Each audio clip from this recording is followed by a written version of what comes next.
부러운 것 중에 하나는 말씀을 전하고 예배를 인도하지만은 저도 찬양 시간에는 찬양대의 이름이 되고 싶다, 참 특송을 한번 드리고 싶다, 이런 생각을 해보게 됩니다. 모르겠어요. 언제 그런 기회가 주어질지 모르겠는데, 어쨌든 우리 교회가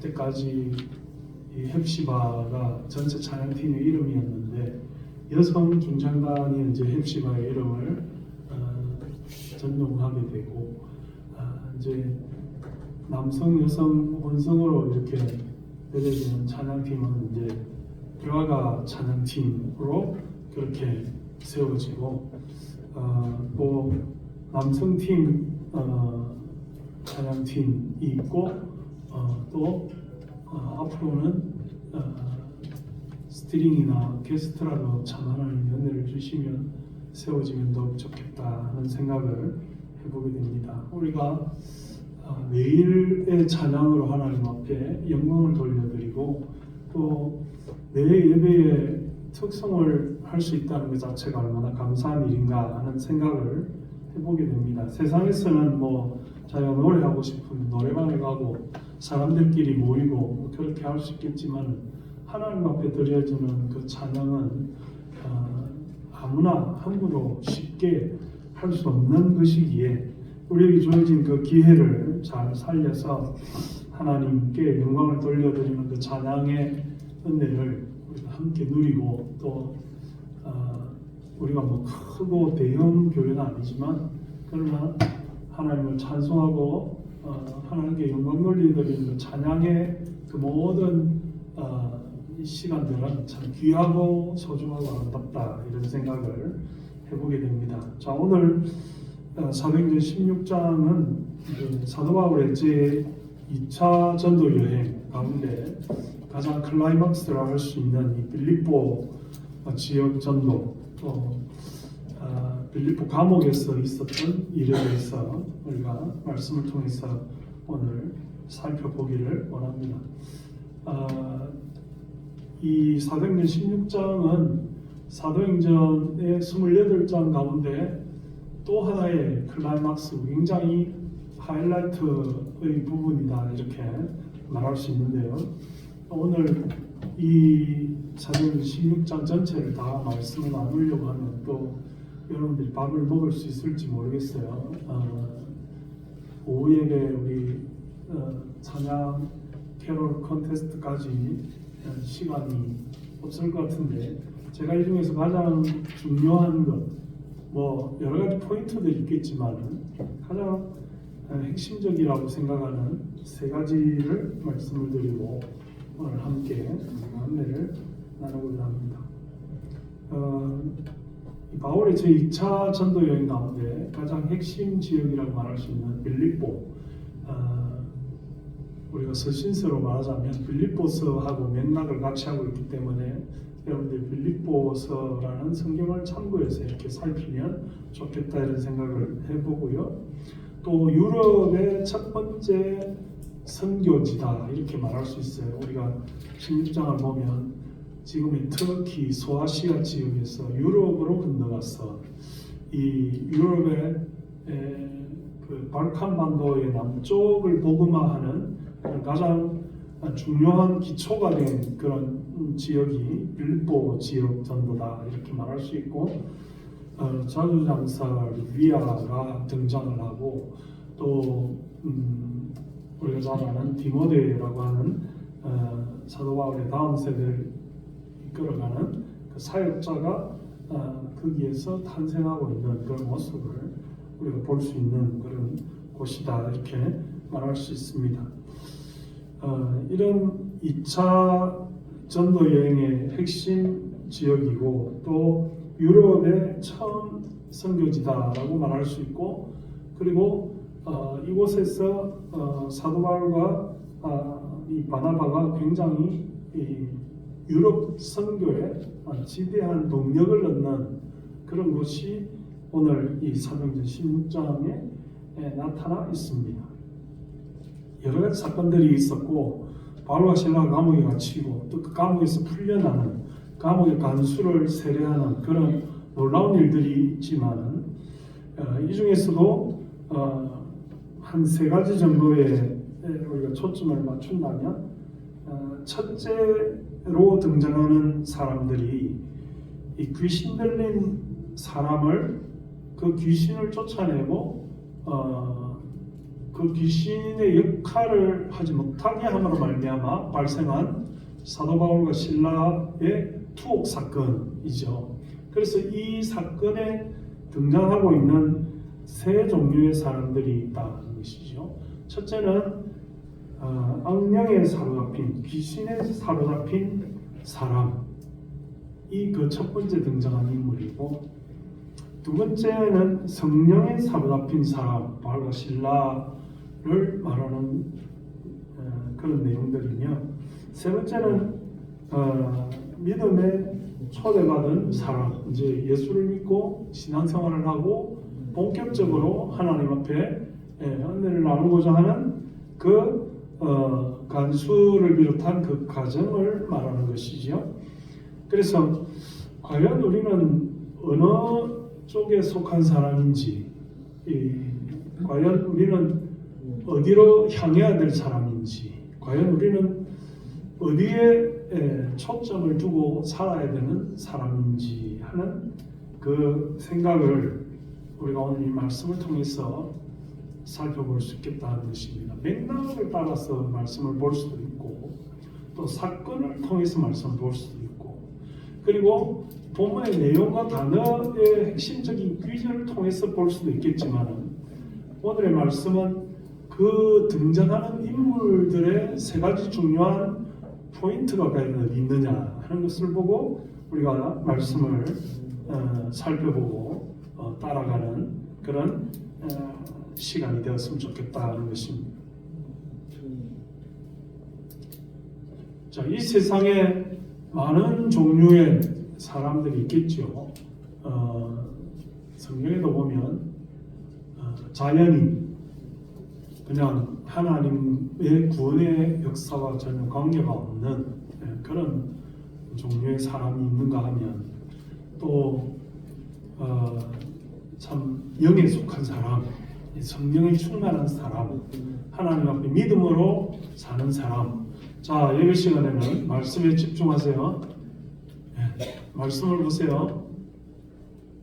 자, 개인적인 그런 이야기 하지 말고, 또 다른데 주의를 산만하게 하지 말고, 우리가 항상 제가 지금 설교하려고 하는 그 부분도 바로 그것입니다. 이게 귀신에 속한 사람은 항상 주의가 산만해요. 주의가 산만합니다. 그래서 말씀이 들어가야 우리가 모든 악령들이 물러가고 성령이 충만하게 되는데, 자꾸 주의가 산만하면 말씀에 집중을 못하잖아요. 그리고 예배 시간에도 보면 항상 집중을 못하게 하는 영이 역사를 할 때가 있어요. 그 예배 시간 중간에 오고 간다든지, 또는 여러 가지 다른 이야기들을 한다든지, 또는 말씀을 쳐다보지 않고 자기 생각에 사로잡혀 있다든지, 앞에 있으면 다 보이거든요. 신방을 가보게 돼도 어떤 집에는 신방 가면 하필 그때 전화가 와요. 또 굉장히 중요한 전화가 옵니다. 또 그게 굉장히 예배를 드리는데 회방을 하게 되는 그런 결과를 초래합니다. 그리고 신방을 끝나고 나서 무슨 다가를 하려고 하는데, 예를 들어서 감자를 삶고 고구마를 삶고 차를 끓이고 음식을 하는데 뭡니까, 그 압력밥솥이 갑자기 칙칙칙칙 이렇게 하면서 예배 시간에 말씀의 클라이막스에 찬송하고 기도하는데 갑자기 이렇게 그런 예배를 회방하고 정신의 집중을 흐트리는 그런 요소들이 발생을 하게 돼요. 그러니까 우리가 이 세상을 살면서 나는 과연 어디에 집중하고 있느냐 하는 것을 생각해 보면, 내 속에 역사하는 죄가 있으면, 내 속에서 역사하는 마귀가 있으면, 우리의 환경을 주도하고 지배하려고 하는 사탄의 역사가 있으면 성령이 머무를 수가 없잖아요. 말씀에 집중할 수가 없잖아요. 은혜를 나눌 수가 없잖아요. 제가 지난번에도 여러 번 말씀을 드렸지만 믿음이라고 하는 것은 내 속에서 발생하는 게 아니에요. 우선 불교와 같이 돌을 닦아서 내가 거룩해지는 것이 점점 커져가지고 내 온몸을 충만하게 해서 내가 어떤 하나의 경지에 이르는 그것이 우리가 말하는 구원이 아니거든요. 우리의 구원은 내 속에서 발생하는 것이 아니라 외부에서 들어옵니다. 그래서 믿음은 들음에서 나는 거예요. 말씀의 핵심이 쑥 들어가는 거예요. 우리 속으로 쑥 들어온다고. 그럼 집중을 해야 되고 정리가 되어 있어야 되고 내 마음이 비워져 있어야 돼. 내가 죄로 가득 차 있고 악령으로 가득 차 있고 사탄으로 가득 차 있으면 말씀에 집중을 할 수가 없잖아요. 말씀을 들을 수가 없다고. 네. 그래서 예배 시간에 자꾸 다른 생각이 들고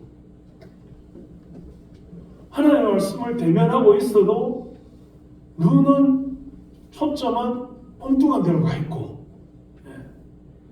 그래서 펜을 들고 말씀을 쓸 때도 조심해야 돼. 내가 말씀을 쓰고 있는지, 내가 지금 예배 끝나면 뭘 해야 되고 뭘 써야 되고 어떻게 해야 될지 이거를 내가 하고 있는지, 또 내려다보면서 뭐 성경을 찾는데 그 찾는 것이 말씀과 관계 있는 것인지 아니면 내 생각을 따라서 그렇게 예배에 혼란을 주는 그런 악령의 지배를 받는 것인지. 그리고 혼미케 하는 영이다. 사탄에 속한 것은. 여기 오늘 사도행전 16장에 빌립보 감옥에 들어가게 된 계기가 뭐냐면, 우리가 기도하는 곳에 가다가 점치는 귀신 들린 여종 하나를 만나니 점으로 그 주인들에게 큰 이익을 주는 자라 그랬습니다. 이 사람이 등장을 하죠. 그리고 그가 바울과 우리를 따라와 소리를 내되 이 사람은 지극히 높은 하나님의 종으로서 구원의 길을 너희에게 전하는 자라 하여 이같이 여러 날을 하는지라. 틀린 말을 하는 게 아니에요. 자, 귀신도 사탄에 충만한 사람도 누가 하나님의 종인지 안다 이 말이에요. 네? 그 사람들이 하는 말이 예수님에게도 그랬지만은 따라다니면서 이 사람은 하나님의 아들이야, 이 사람은 말씀을 전하는 자야, 이 사람에게는 거룩한 영이 있어, 이 사람의 말씀을 들어야 돼. 누구 입에서 나오냐 말이지. 그 말이 감동에서 나오는 말이고 믿음에서 나오는 말이고 정직에서 나오는 말이고 하나님을 영광스럽게 하는 말이 아니란 말이에요. 너희가 예수를 믿느냐? 잘하는도다. 귀신도 믿고 뜯는다 그랬습니다. 귀신도 알고 사탄도 안다 말이야. 하나님을 믿는 사람이 하나님을 믿는 지식의 입만 가지고 있을 때 그것은 하나님 기뻐하는 믿음의 척도가 아니다 이 말입니다. 귀신에게도 믿음이 있다 이 말이에요. 귀신이 하나님을 배척하고 모르는 게 아니야. 귀신도 하나님을 알아요. 그러나 그 결과는 뭐냐면 귀신이 하나님을 노래하는 것은 영광 돌려드리기 위해서 하는 것이 아니라 자기의 믿음과 관계없이 추락시키기 위해서 떠드는 그런 소리에 불과하다. 혼미케 하는 영이다 이 말입니다. 그래서 설교를 방해하고 딴 생각이 나게 하고 말과 행동이 다르고, 귀신은 하나님을 인정하지만은 그것이 자기를 포기하고 하나님의 백성이라고 선언하는 믿음과는 떨어져 있는 그런 인정에 지나지 않는다, 회방에 지나지 않는다, 잡소리에 지나지 않는다 하는 것입니다. 오늘도 우리가 하나님 앞에 하나님의 말씀에 집중하지 않으면 우리는 귀신 들린 사람과 같을 수도 있다는 거죠. 세상에는 자연인이 있고 자연인은 귀신에 의해서 이용당하는 사람이다 하는 것이요. 하나님을 믿으려고 발버둥 치지만 말씀에 집중하지 않는 사람, 예배를 방해하는 사람, 자기의 마음을 비우고 죄를 회개하며 하나님의 말씀을 영접하지 않는 사람, 예배 자리에 있어요. 하나님을 안다고 말을 해요. 성경의 말씀을 암송하고 다니기도 해요. 지식적으로 문제가 없어요. 그렇지만 하나님 앞에 신실하게 자기를 고백하고 영접하고 말씀에 사로잡혀서 성령에 충만한 사람이 아니다.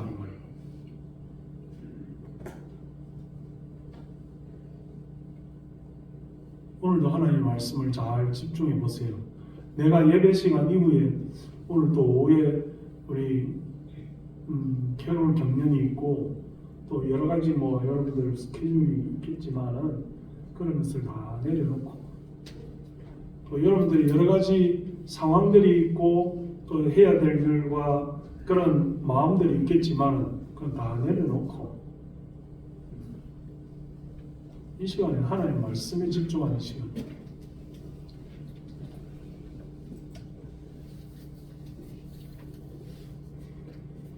그래서 두 번째 종류의 사람이 되어야 된다 이 말입니다.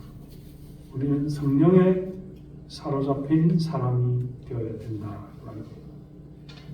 세상의 자연인들은 재물에 사로잡힌 사람들이고 세상의 마귀에게 속한 사람들은 그런 하나님의 뜻을 알기는 해도 전폭적으로 영접하지 않는 사람들이지만 하나님 앞에 성령에 충만한 사람은 하나님의 말씀을 그 심령 속에 받아들이는 사람이다. 영접하는 사람이다. 그 말씀에 충만한 사람이다. 그 말씀대로 순종하며 사는 사람이다 하는 것입니다. 바울과 실라가 귀신을 쫓아냈지요.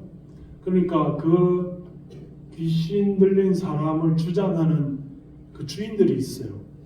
귀신 들린 사람이 점쳐주고 사람들에게 예언해주고 그래서 그 수입으로 살아가는 그 주인들이 귀신이 떠나버렸으니까 이제 자기들의 수입원이 끊어졌잖아요. 그래서 그들의 수입원이 끊어진 것을 가지고 말하지 않고 어떻게 말합니까? 빙자해서 말하죠. 바울과 실라를 붙잡아 장터로 관리들에게 끌고 가서 상관들 앞에 데려와서 말하되 이 사람들이 유대인인데 우리가 성을 심히 요란하게 하며 로마 사람인 우리가 받지도 못하고 행하지도 못할 풍속을 전한다 이렇게 하면서 고발하죠. 그래서 어떻게 됩니까? 그 일에 대해서 진위를 확인하지도 않고 따지지도 않고 묻지도 않고 우리가 일제히 일어나 고발하니 상관들이 옷을 찢어 벗기고 매로 치라 하는 불공정하고 억울한 그런 폭행을 당하는 거죠. 나중에 이제 사도 바울이 말하지만 우리가 로마의 시민권을 가진 사람인데 일이 어떻게 됐는지 죄를 따지지도 않고 이렇게 하는 법이 어디 있느냐 이렇게 항의하는 장면이 나옵니다만은 전혀 진위를 살피지도 않고 유대인이라는 소리만 듣고 그냥 옷을 벗기고 수치와 모욕을 주면서 매를 쳐서 감옥에 가두고 그리고 간수들에게 명하여 든든히 지키라 했죠. 억울한 일을 당하고 고난을 당한다. 영에 속한 사람이 세상을 살면서 이런 어려운 일을 당하게 된다는 것입니다. 여러분 우리가 세상을 살면서 힘들고 어려운 일을 당했다고 억울해하시고 또 힘들어하고 분노하는 그런 상황이 생깁니까? 마귀에게 속하였거나 자연인이거나 하는 사람들은 그럴 수 있지만 우리가 성령에 충만한 사람들은 그 일이 하나님의 허락 없이 일어나지 않는다는 사실을 깨달아야 돼요. 그런 일들이 일어날지라도 하나님의 인도하심은 과연 우리를 어디로 인도해 가는지를 잘 볼 수 있는 영적 분별력을 가지고 살아야 되겠다는 것입니다. 그래서 이들이 어떻게 했습니까? 하나님의 말씀에 충만하고 그들을 그 발을 창고에 든든히 채우고 가두었지만 25절에 보니까 한밤중에 바로와 신라가 기도하고 하나님을 찬송하며 죄수들이 듣더라 했습니다.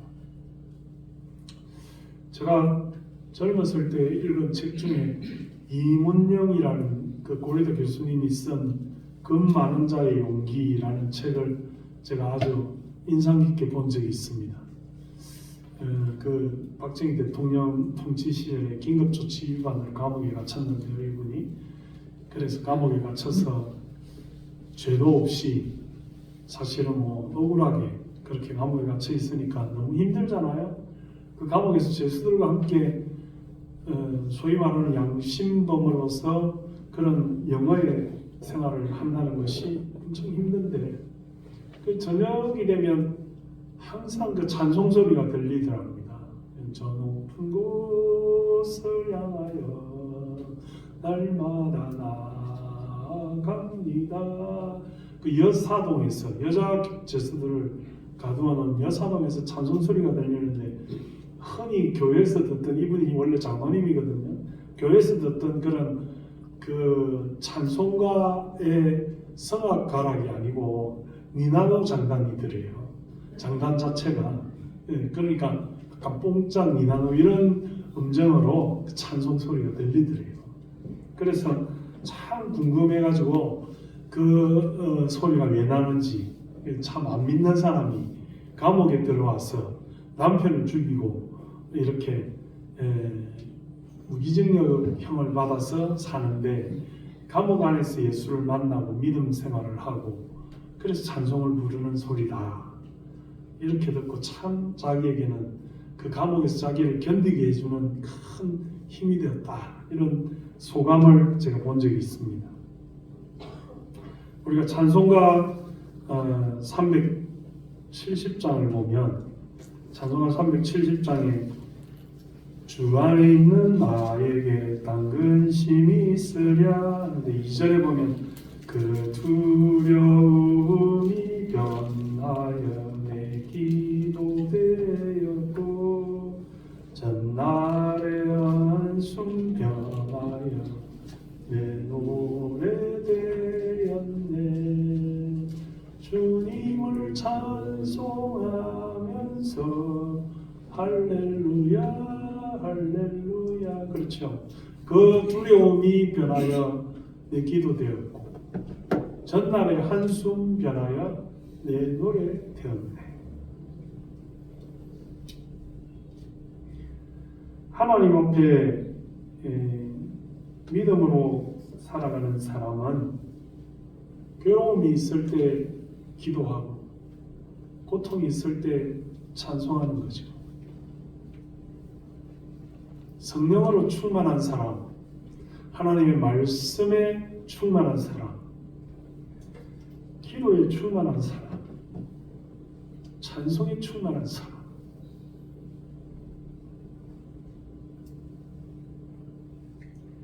혹시 여러분들이 세상을 살아가면서 묶여진 게 있습니까? 여러분들을 힘들게 하는 게 있습니까? 여러분들을 얽어매고 풀어주지 않는 그런 고통스러운 현실들이 있습니까? 여러분들 괴롭히는 사람들이 있어요?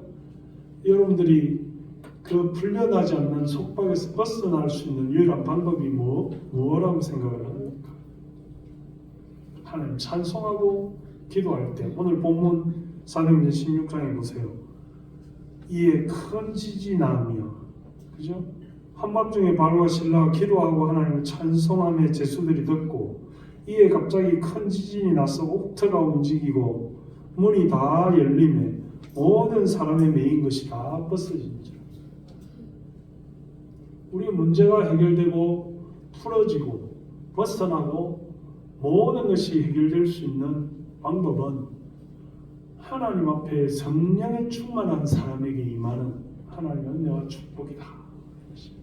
우리가 예배하고 우리가 하나님의 말씀을 영접하고 우리가 어려운 일이 있을 때 기도하고 우리가 찬송하면 우리의 묶여진 것이 풀어지고 우리의 창고에 채워지고 우리를 얽어매고 있는 것이 다 열리고 해결되는 그 놀라운 은혜가 우리에게 있을 줄 믿습니다.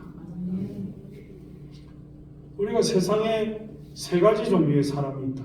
귀신의 지배를 받고 자연에 속해서 물질의 신을 섬기는, 물질의 신 만몬을 섬기는 사람들이 있다. 그는 하나님의 영에 충만하여 성령의 지배를 받고 하나님의 말씀을 영접하고 우리가 힘들면 찬송하며 하나님 앞에 기도할 수 있는 사람. 제가 지난번에도 몇 번 이야기를 했지만 기도를 갑자기 시키면 기도할 수 없다고 하시지 마시고 기도하셔야 돼. 떠듬떠듬 기도하실지라도 잘 유창하게 달변으로 기도하지 못할지라도 기도할 수 있어요. 식기도하는 것처럼 하나님 앞에 대표 기도를 할 망정 성령이 충만한 사람은 기도하는 사람, 기도할 수 있는 사람, 남에게 기도 잘하더라 이런 칭찬받으려고 기도하는 게 아니고 하나님께 기도하는 사람, 찬송이 기도가 되는 사람, 말씀이 기도로 나오는 사람이 어려운 게 아니라 내가 가슴 속에 있는 하나님에 대한 하소연이고 내가 묶여져 있는 모든 상황에 대한 하나님께 해결을 당부하는 그런 소원이고 하나님 나를 지켜주셔서 감사합니다 라고 하는 것이며 하나님의 인도를 부탁하는 그런 부탁의 메시지가 기도. 그래서 우리가 예수를 점점 믿어갈수록 기도할 수 있어요. 예수를 점점 믿어갈수록 찬송할 수 있어야 돼요.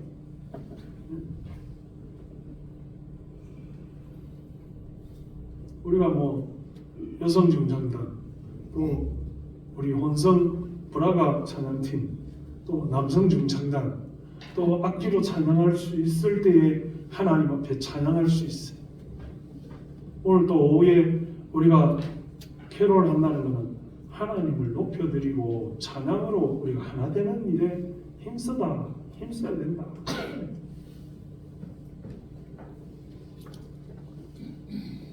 하나님의 말씀에 충만하고 기도하고 찬송하면 문제가 해결될 줄 믿습니다. 우리 모든 늙어낸 것들이, 우리를 괴롭히는 것들이, 우리를 힘들게 하는 것들이 하나님 앞에서 다 풀어지고 열리고 그 문제가 해결되고 마음속에 죄가 있고 사탄이 있고 물질이 있고 자연에 속해 있으면 해결이 안 돼요. 모든 죄를 떨쳐버리고 모든 악령의 그 통로를 끊어버리고 하나님의 말씀으로 기도로 찬송으로 충만하면 문제가 해결된다는 거예요. 은혜가 우리 가운데 충만하게 된다는 거죠. 세 번째로는 말씀에 초대받은 사람입니다. 오늘 가장 은혜로운 사람이 이 죄수가 다 도망간 줄 알고 자다가 깨어 옥문이 열린 것을 보고 자결하려고 했던 간수였어요. 자기는 그 문제만, 자기에게 옥문이 열려서 혹시 죄수들이 도망가서 추궁을 당할 것을 두려워해서 내가 어떻게 해야 구원을 받겠습니까? 이 말은 기독교식으로 말하는 죄에서 구원받는 구원이 아니에요. 이 문제를 어떻게 해결받을 수 있겠나 이런 뜻이에요. 물론 거기에 주 예수를 믿으라 그리하면 너와 네 집이 구원을 얻으리라 할 때 그 구원과 이 구원은 같은 단어가 사용되었지만 의미는 완전히 다른 거예요. 내가 이런 어려운 자리에서 어떻게 하면 문제를 해결받을 수 있겠나? 내가 처해진 이 환경 속에서 어떻게 하면 해결을 볼 수 있겠나? 이게 질문이었어요. 그런데 사도 바울은 말하기를 그것뿐 아니라 그것을 포함해서 주 예수를 믿기만 하면 그리하면 너와 내 집이 구원을 얻으리라. 우리의 모든 인생사에 얽혀진 이런 자질구레한 문제뿐 아니라 결국은 종말로 가고 사망으로 가고 우리를 괴롭히는 그런 죽음으로 가는 모든 궁극적인 인생의 본질적 문제를 해결받게 되는, 부활하게 되고 영생하게 되는 그런 놀라운 구원을 예수를 믿음으로 말미암아 해결받게 될 것이다 라고 하는 제안을 받게 되는 것이다 하는 것입니다. 어떻게 하면 구원을 받겠느냐 라고 했을 때 내 이 상황을 모면하는 것으로 구원받는 것이 아니라 영속적이고 완전하며 변함이 없는 우리를 살리는, 죽음에서 건지고 생명을 살리는 그 구원을 하나님께서 베풀어 주실 것이다 라고 하는 것입니다.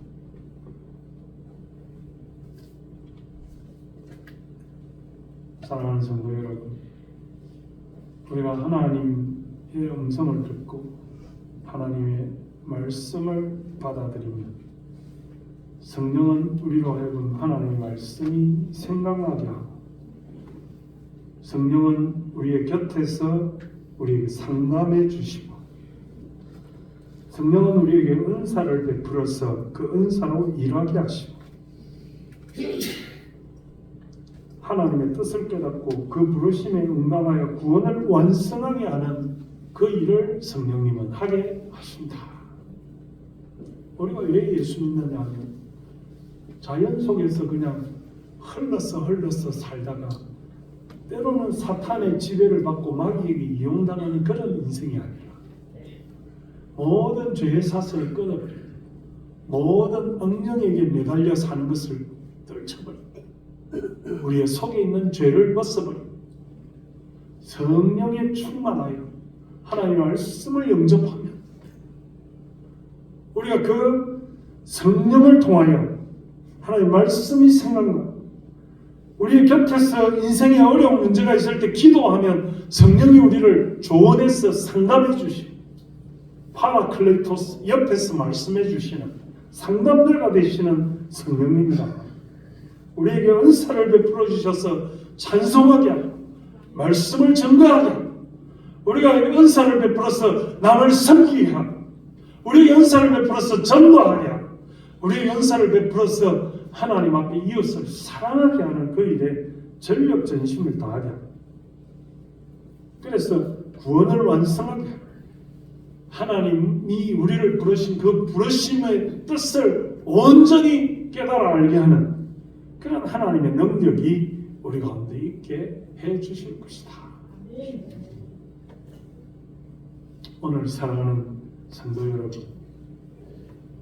우리는 이 세상에서 참 탕자처럼 그렇게 살았지 않습니까?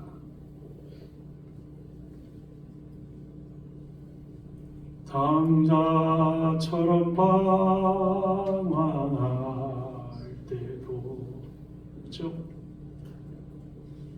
아버지의 분깃을 가지고 돼지와 함께 지역 열매를 먹으며 그렇게 살지 않았습니까?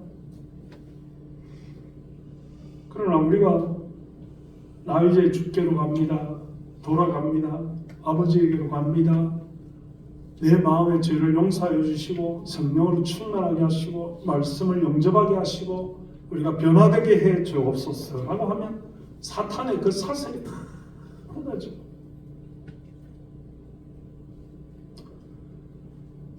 주는 우리의 기쁨, 우리 생명, 우리의 소망 찬송하겠어요. 은혜 아니면 살아갈 수가 없네. 그렇게 노래하면서 내가 기도할 수 없으면 찬송하고 내가 기도할 수 없으면 말씀 보고 내가 기도할 수 없으면 주기도 외우고 내가 기도할 수 없으면 사도신경 외우고 내가 기도할 수 없으면 싶은 말씀을 묵상하고 그렇게 하면서 하나님과 의사소통을 하고 말씀이 내 속에 들어와 있고 성령의 지배를 받는 그런 삶을 살아가시는 저 여러분 되시기를 바랍니다. 우리가 사도행전을 보면서 참으로 하나님 기뻐하시는 교회, 하나님 은혜가 넘치는 초대교회와 같은 그런 삶을 살고 그런 교회가 되기를 원한다면 우리가 귀신에 사로잡힌 사람이 되지 말아야 되겠고 자연에 속한 사람이 되지 않아야 되겠고 하나님 앞에 구원의 초청을 받았어 성령으로 충만한 사람이 되시기를 주님의 이름으로 축원합니다. 하나님 아버지, 오늘도 우리에게 사도행전 16장을 통하여 세 가지 종류의 사람, 귀신에 속한 사람, 자연에 속한 사람, 물질에 속한 사람이 아니라 하나님의 말씀에 속한 사람, 성령에 충만한 사람, 모든 쇠사슬과 속박이 끊어지는 사람, 구원 초청을 받아 하나님의 뜻을 이루는 우리가 되게 하여 주옵소서. 성탄절이 다가오고 있습니다. 주님 왜 오셨는지를 생각하고 주님을 내 마음에 영접하고 성령에 충만한 우리가 되게 하여 주옵소서. 아버지 하나님, 세상의 욕심을 끊어버리고 세상의 귀신을 끊어버리고 육신의 사탄의 능력을 끊어버리고 아버지 하나님을 온전히 바라보며 말씀대로 살아가는 우리가 되게 해 주옵소서. 예수님의 이름으로 감사하며 기도드리옵나이다. 아멘.